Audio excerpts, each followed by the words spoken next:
चलिए, इस बीच पटना से एक बड़ी खबर आ रही है। आपको बता दें, अवैध बालू खनन मामले में एक और चार्जशीट दायर की गई है। ईडी ने आज दूसरा अनुपूरक का चार्जशीट दायर किया। पटना स्थित डीएमएलए कोर्ट में ईडी ने यह चार्जशीट दाखिल किया। आपको बता दें, चार्जशीट में 3 लोगों को नामजद अभियुक्त बनाया गया है, जिसमें पुंज कुमार सिंह, अशोक गुप्ता और सुदामा कुमार पर यह आरोप है 250 करोड़ की टैक्स चोरी से ये जुड़ा हुआ मामला है। अब तक 100 करोड़ की चल अचल संपत्ति ईडी ने जब्त भी कर ली है। तो ये बड़ी जानकारी आपको बता दें। पटना से मरगुज जुड़ गया। मरगुज, ताजा अपडेट क्या है इस पूरे मामले में, क्या कुछ मामला है?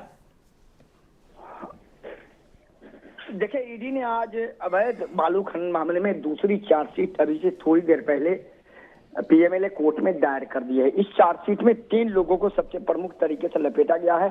पुंज कुमार सिंह, अशोक कुमार गुप्ता, सुदामा कुमार।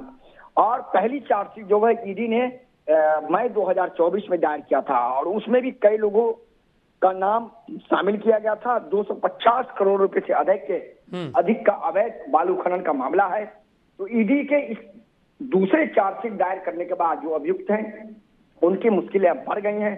अब अदालत इस पर जिस दिन संज्ञान लेगा उस दिन के बाद सभी को नोटिस जारी कर बुलाया जाएगा और फिर इस पर बहस शुरू होगी। तो निश्चित तौर पर ईडी ने बड़ी कार्रवाई करते हुए दूसरी पूरक चार्जशीट भी पीएमएलए कोर्ट में आज दायर कर दिया।